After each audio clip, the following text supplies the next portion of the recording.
All right, good morning, everyone. Thought I would do another week's worth of wisdom from the Bible, daily thoughts from the Proverbs. So we are on October 22nd. Be not a witness against thy neighbor without cause, and devise not with thy lips. Say not, I will do so to him as he hath done to me. I will render to the man according to his work. Chapter 24, verses 28 and 29. It had started innocently, but then before he knew it, he was in a fight. He hadn't wanted to fight, so he had only made a half-hearted attempt to defend himself.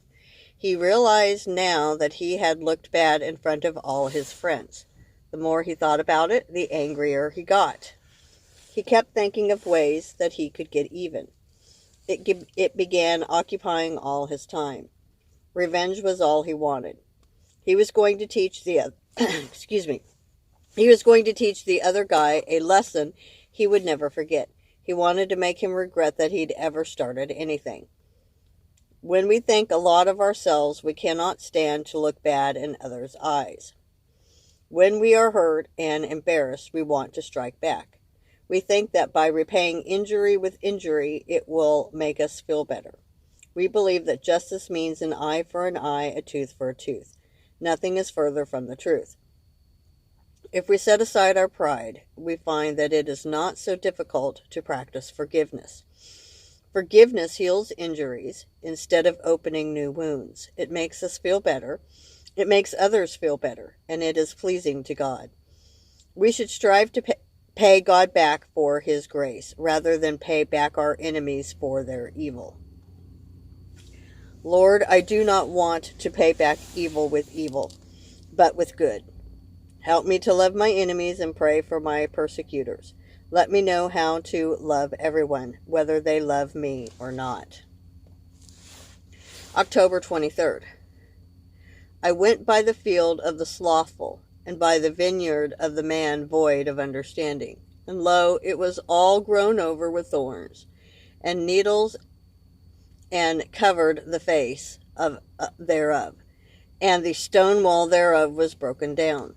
Chapter 24, verses 30 and 31. Everyone remembered the property in its glory days. The house was enormous, and it was beautiful. The lawn had always been well groomed, and there was a magnificent garden in the back. Now it was a disgrace. The lawn looked like a field. The house was dirty, and the mortar was crumbling from between the bricks. Vines covered the face of the building, and the backyard looked like a garbage dump. The new owners were rarely home, and they did little to keep the property up. In the 3 years they had lived there, they had not mowed the yard once. The neighbors complained, but the residents said they had the right to live any way they chose. Although it is wrong to judge a person based on appearance, often we can get an indication of what people are like on the inside by watching from the outside. If we live a holy life, it will be apparent in the way others see us. If we are slothful, others will be able to tell just by looking at us. Sometimes there are extenuating circumstances which cause even the most upright people to be negligent. But usually a person who is disciplined and committed to God will make every effort to put forth a good example. Father, let what is in my heart be obvious to all who might look. Let my outside reflect the goodness which you have put inside. October 24th. It is the glory of God to conceal a thing, but the honor of kings is to search out a matter. The heaven for height, and the earth for depth, and the heart of kings is unsearchable. Chapter 25, verses 2 and 3. He loved mysteries. He would lock himself in his room and read detective stories for hours. He would take notes so that he could outsmart the detective and solve the mystery first. Any kind of puzzle fascinated him, and he threw himself into whatever mystery lay before him. Most people are fascinated by a good mystery. We like to be challenged and to give our minds exercise. There is no greater mystery in this life than the mystery of God. He is a puzzle beyond our comprehension. but his greatest desire is that we will try to know him as best we can. He longs for us to devote our lives to an understanding of his will and ways. He has given us the Holy Scriptures to read and contemplate, and they hold both questions and answers which can occupy a lifetime. If we will work to unlock the mysteries of God, he will help us and lead us to even greater understanding. We must spend time daily with the Lord in order to know him more. We need not expect answers immediately, but we can live with the questions and struggle out their solutions. No greater challenge awaits us, but its reward is finer than the purest gold if we will face it. For every answer I receive, there is another question to take its place. Grant me the determination to pursue you with all my heart and mind. Give me the key to unlock the mystery of your love and grace, O Lord. October 25th. Take away the dross from the silver, and there shall come forth a vessel for the finer. Chapter 25, verse 4. He worked the clay with skill, smoothing and turning it. It began as a lump, but in his hands it took shape. He crafted it into a fine pitcher. But as he worked, he noticed that some of the clay was lumpy, so he started afresh. He reworked the clay, adding water and kneading it back and forth. He flipped the clay back onto the potter's wheel and began again. This time as he worked, he discovered a small stone in the clay, and once again he started over. He worked the clay thoroughly, making sure that all of the impurities were out of it, and once satisfied, he crafted his earthen vase. And that's what the Lord's going to do with each and every one of us. In the case of clay or of silver, it cannot be used unless it is pure. If it is used in its imperfection, it will be flawed and worthless. We are like clay in God's hands when we give our lives back to him. We ask him to take us and shape us and to remove all our imperfections. Only by being perfected in his hands may we ever hope to have a place in heaven. God will not settle for less than what is perfect. In his hands we will be recreated as God intended us to be. He will take away all that is bad or imperfect, and he will create from us a vessel acceptable and worthy to have a place in his kingdom. I am filled with imperfections and flaws. Left as I am, I cannot hope to have a place with you, Almighty God. Take me and start anew. Reshape me into the person you want me to be. Create in me a holy and good spirit, and bless me all of my days. October 26th.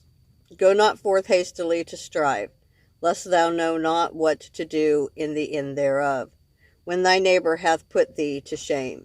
Chapter 25, verse 8. The owner of the service station had sent warnings, but without reply. The bill had not been paid for 10 months. At 6 months, he had turned it over to a collection agency, but they too had been ignored. Finally, he had them summoned to small claims court.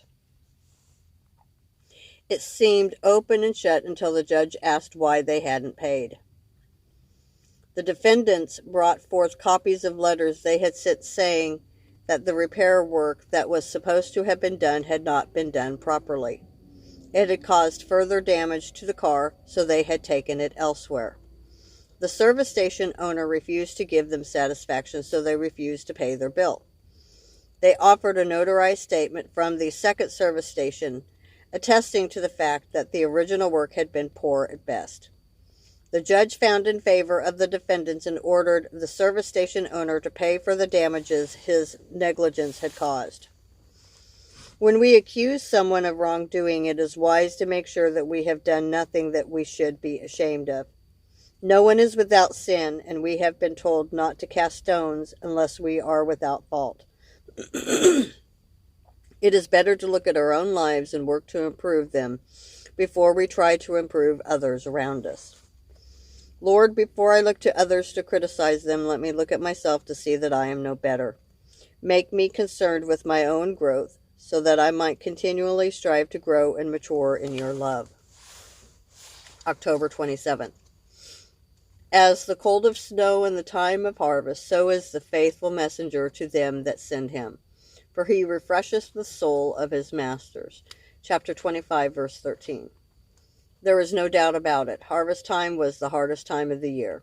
The planting and tilling and weeding were difficult, but harvest required every ounce of strength and stamina a soul could muster. When the days were cold, it made the job so much more pleasant, but when it was hot, there was no worse job on earth.